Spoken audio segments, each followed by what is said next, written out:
حضرت علامہ شاہد الرحمان بغدادی صاحب جو کسی تعارف کے محتاج نہیں ہیں، الحمدللہ منہاج القرآن یونیورسٹی کے فاضل ہیں اور دندی بیسا میں ان کا اپنا دارالعلوم اسکول ہے، اس کی پرنسپل ہے۔ میں ان سے گزارش کروں گا کہ آپ بلا تاخیر تشریف لائیں اور اپنے خیالات کا اظہار فرمائیں۔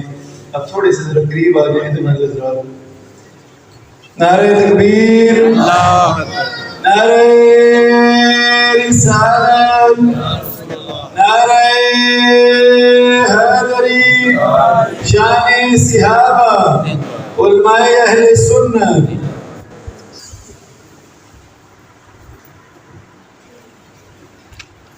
نحمده ونصلي على رسوله النبي الشريف أمين المكين الحميد الكريم الرؤوف الرحيم. أما بعد فأعوذ بالله من الشيطان الرجيم. بسم الله الرحمن الرحيم. قال الله تبارك وتعالى في كلامه المجيد: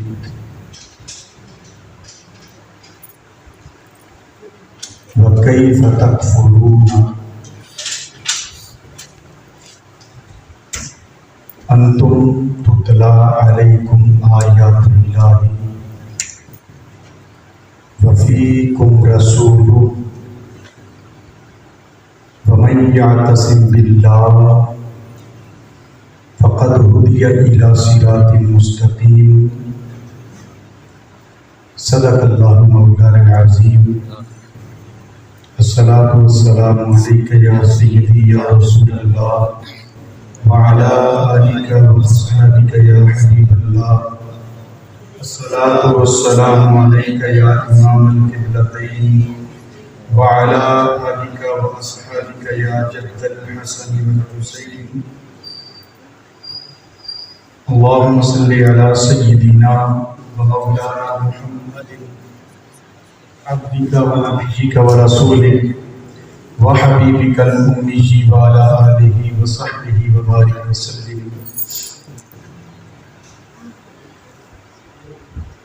لائق صد احترام معزز و محتشم علماء کرام، ثنا خانان شیخ لسان، حاضرین و سامعین ناظرین، میں آج کی اس رات کے دودھا استاذی مکرم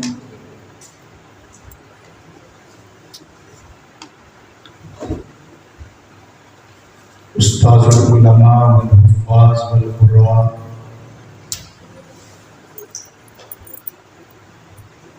انتہائی شفیق اور مخلص شخصیت استاذ مکرم حافظ مظہر حسین نقشبندی صاحب، آپ کو، آپ کے ساتھ آپ کے تمام تلامذہ متوسلین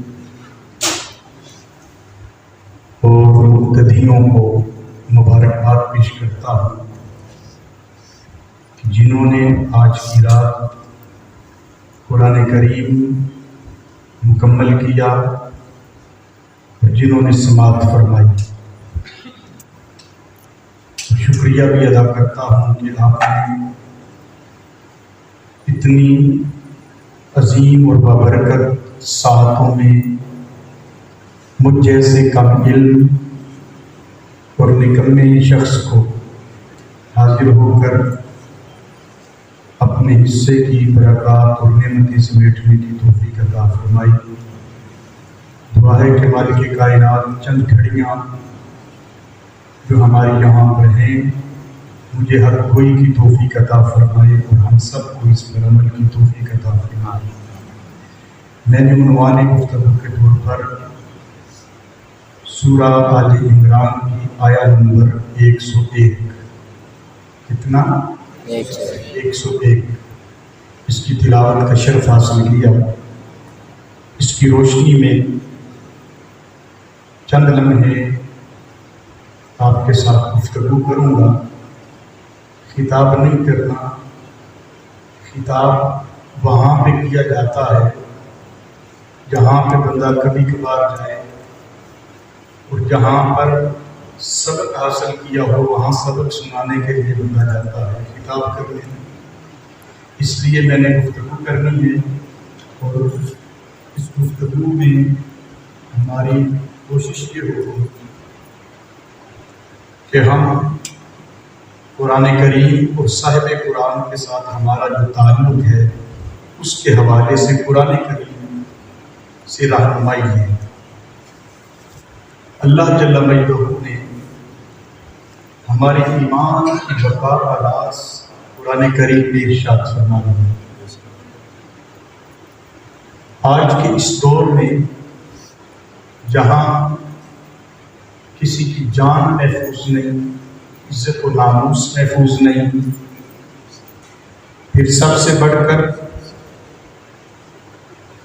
اس افراتفری کے دور میں جہاں انسان اپنے آپ کو غیر محفوظ سمجھتا ہے،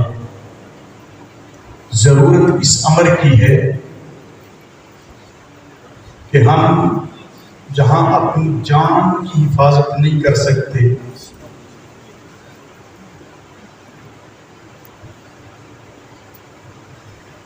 ہمارے ایمان کی حفاظت وہاں کیسے ہوگی؟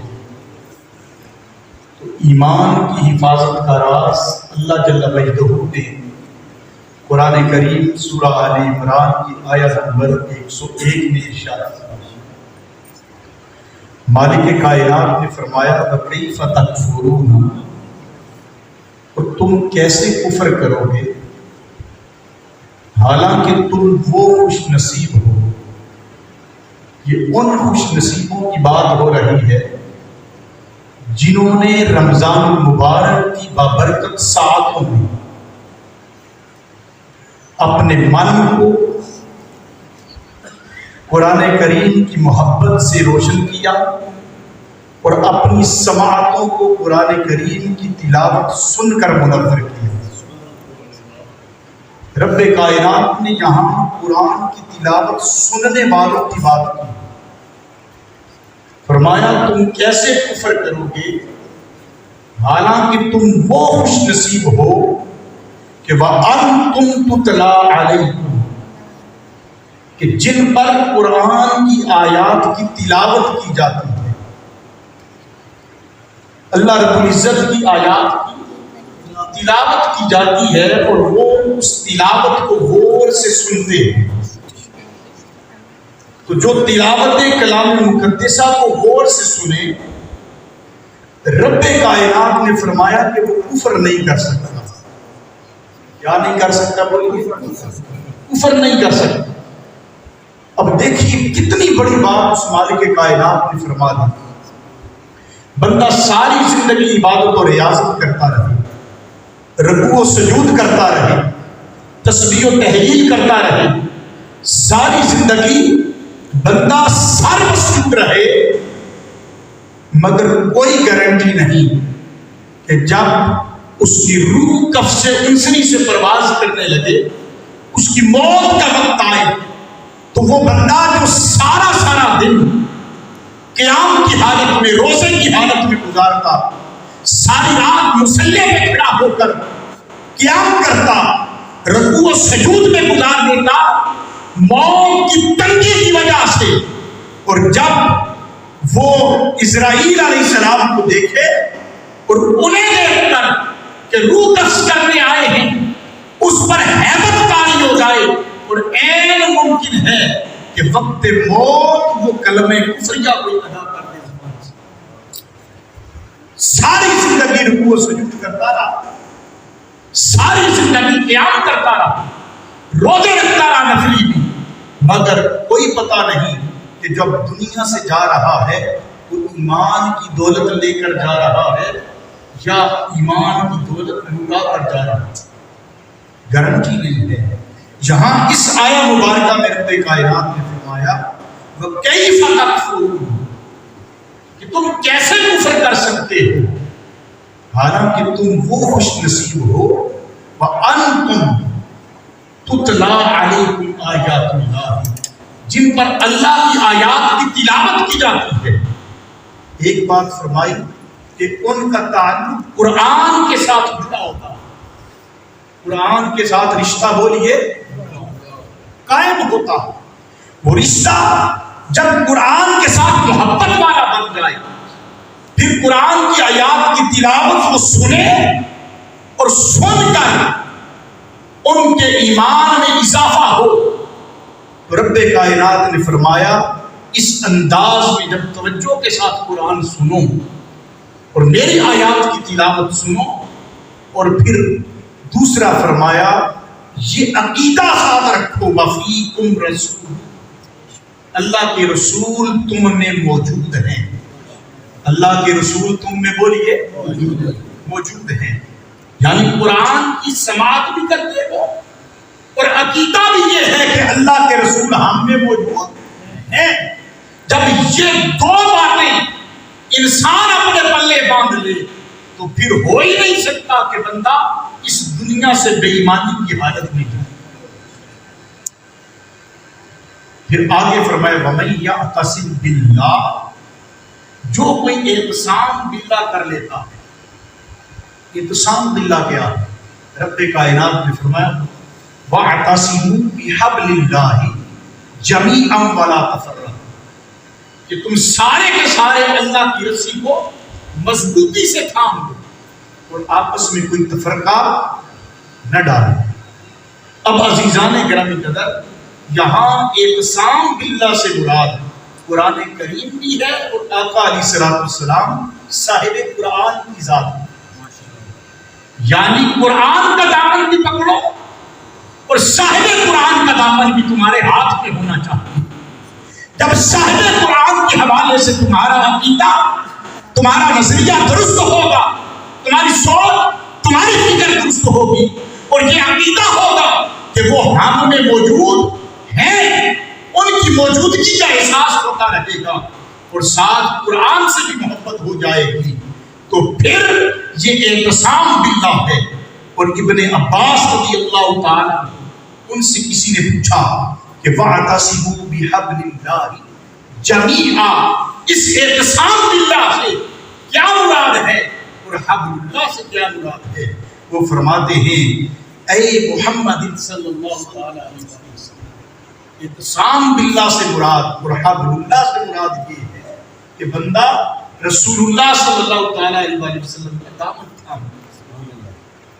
جب انسان رسول اللہ کا دامن تھام لے، ان کے حوالے سے عقیدہ درست ہو جائے اور قرآن کی سماعت کرے، اللہ تبارک و تعالیٰ نے فرمایا کہ وہ کفر کر سکتا نہیں۔ وہ جب موت کا جام نوش کرے گا، کل نفس ذائقۃ الموت کا جام نوش کرے گا، تو پھر اس وقت بھی جتنی تنگی بھی آ جائے، اور حدیث پاک میں آتا ہے کہ جب انسان کی روح اس جسد خاکی سے جدا ہونے لگتی ہے، تکلیف کا عالم یہ ہوتا ہے کہ جس طرح دو تند و توانا گھوڑے، ان کے ساتھ انسان کا ایک بازو اور ایک ٹانگ ایک کے ساتھ باندھ دیا جائے، دوسرا بازو اور دوسری ٹانگ دوسرے کے ساتھ باندھ دیا جائے اور دونوں کو مخالف سمت دوڑا دیا جائے، اور جس طرح جسم چلتا ہے اتنی زیادہ تکلیف ہوتی ہے موت کی جب روح کف سے انسانی سے پرواز کر رہی ہو۔ این ممکن ہے کہ کوئی اس وقت ایمان کی دولت گما بیٹھے۔ رب کائنات نے فرمایا جس کے من میں یہ دو باتیں ہیں، قرآن کی سماعت بھی کرتا ہو اور دوسرا صاحب قرآن کے حوالے سے اس کا عقیدہ، فکر اور نظریہ درست ہو، اور یہ عقیدہ رکھتا ہو کہ ہم میں رسول اللہ موجود ہیں، ہم میں وہ موجود ہیں، تو پھر عزیزان گرامی قدر وہ بندہ کفر نہیں کر سکتا حالت ایمان کے ساتھ۔ یہ گارنٹی ہے کہ وہ ایمان کے ساتھ دنیا سے رخصت ہوگا۔ تو یہ بات قرآن سننے والوں کی ہوئی ہے یا پڑھنے والوں کی؟ بولیے. سننے. ایک بندہ قاری ہے، وہ قرات کر رہا اور دوسرا قرات نہیں کرتا، وہ فقط سنتا ہے. اور اب اس میں یہ بھی تخصیص نہیں کہ وہ نماز کے اندر سنتا ہے یا نماز کے علاوہ سنتا ہے. اب یہاں بڑی دقیق بات ہے کہ فقط سننے کی بات ہوئی. اور فقہ کا مسئلہ ہے کہ جب آپ قرآن کریم کی تلاوت کریں قرآن کریم کو ٹچ کر کے، کیا بولیے، ٹچ کر کے، تو اسے آپ نے جب ٹچ کرنا ہے، اس کو پکڑنا ہے ہاتھ میں، تو اسے آپ لا یمسہ الا المطہرون، کہ اسے طہارت کے علاوہ آپ ٹچ نہیں کر سکتے. مگر اگر آپ نے ٹچ نہیں کرنا، ہاتھ نہیں لگاتے، پھر آپ تلاوت کرتے ہیں یا زبانی تلاوت کرتے ہیں، تو وہ بغیر وضو کے بھی آپ تلاوت کر سکتے ہیں. اب نماز کے عالم میں تو سماعت کرنے والا وہ وضو کے حالت میں ہوتا ہے. یہاں تخصیص نماز کی نہیں ہے. رب کائنات نے فرمایا کہ تم قرآن کی آیات کی تلاوت سنتے ہو، اب وہ سماعت بغیر وضو کے بھی کرتے ہو، مگر محبت ہے، چاہتے ہو کہ وضو کے ساتھ کرو، تمہیں پانی میسر نہیں، وقت نہیں ملا، یا کسی ایسی جگہ پر ہو کہ وضو کا اہتمام نہیں کر سکتے، وہاں پر قرآن کی آیات کی تلاوت ہو اور تم ان آیات کی سماعت کرو. تو رب کائنات نے فرمایا کہ جیسے جیسے قرآن کی آیات کی تلاوت کرتے جاؤ گے، سنتے جاؤ گے، تمہارا ایمان بڑھتا چلا جائے گا. اور ایمان کے ساتھ اس کی گارنٹی ملتی چلی جائے گی. یہ تو ہے بغیر وضو کے سماعت. اب مجھے یہ بتائیے کہ رمضان مبارک میں جب آپ صلاۃ التراویح میں کھڑے ہوتے ہیں، حالت نماز میں ہوتے ہیں، تو کوئی بندہ تصور کر سکتا ہے کہ کوئی بغیر وضو کے سنے گا؟ یہ سننے والوں کی شان ہے کہ جب وہ دنیا سے رخصت ہو رہے ہوتے ہیں تو اس وقت وہ ایمان کی دولت لے کر جاتے ہیں، لٹا کر نہیں جاتے. سننے والوں کی شان یہ ہے. تو جو سنانے والے ہیں ان کی شان کا سبحان اللہ، جو قرات کرنے والے ہیں ان کی شان کا عالم کیا ہوگا؟ وہ جو ایک حرف ادا کرتے ہیں، ایک حرف کے بدلے 10 نیکیاں ملنا شروع ہو جاتی ہیں. اب میں اس طرف زیادہ گفتگو کو پھیلانا نہیں چاہتا تاکہ میں دوسری طرف بھی بات تھوڑی سی کر کے آخر میں اس کو اکٹھا کر دوں اور آیت کا ترجمہ اور تفسیر آپ کو سمجھا دوں. عزیزان گرامی قدر، آگے فرمایا وَفِيكُمْ رَسُولُ، اللہ کے رسول تم میں موجود ہیں. آگے فرمایا وَمَن يَعْتَصِم بِاللَّهِ فَقَدْ هُدِيَ إِلَىٰ صِرَاطٍ مُسْتَقِيمٍ، کہ جو کوئی اعتصام باللہ کر لے. اعتصام باللہ یہ ہے کہ وہ قرآن کے ساتھ اور صاحب قرآن کے ساتھ جڑ جائے. تو رب تعالیٰ نے فرمایا فَقَدْ هُدِيَ إِلَىٰ صِرَاطٍ مُسْتَقِيمٍ، اسے صراط مستقیم کی طرف رہنمائی کر دی جاتی ہے، دکھا دیا جاتا ہے. ہم ہر نماز کی ہر رکعت کے اندر کیا دعا کرتے ہیں؟ بولیے اہدنا الصراط المستقیم، اہدنا الصراط المستقیم. ہم صراط مستقیم کی دعا کرتے ہیں. رب تعالیٰ فرماتا ہے قرآن کے ساتھ، صاحب قرآن کے ساتھ اپنی محبت استوار کر لو، تمہیں راہ ہدایت اور صراط مستقیم دکھا دیا جائے گا. اسی قرآن کریم سورۃ الاعراف کے اندر جب شیطان کو رب کائنات نے اپنی بارگاہ سے نکالا تو اس نے رب کائنات کی عزت کی قسم کھا کر کہا لَأَقْعُدَنَّ لَهُمْ صِرَاطَكَ الْمُسْتَقِيمَ، کہ میں لَأَقْعُدَنَّ، نون تاکید ثقیلہ ہے، لام بھی تاکید کا لگا دیا، فرمایا میں ضرور بالضرور، لَأَقْعُدَنَّ، میں ضرور بالضرور بیٹھوں گا، لَهُمْ، ان کے لیے. کن کے لیے؟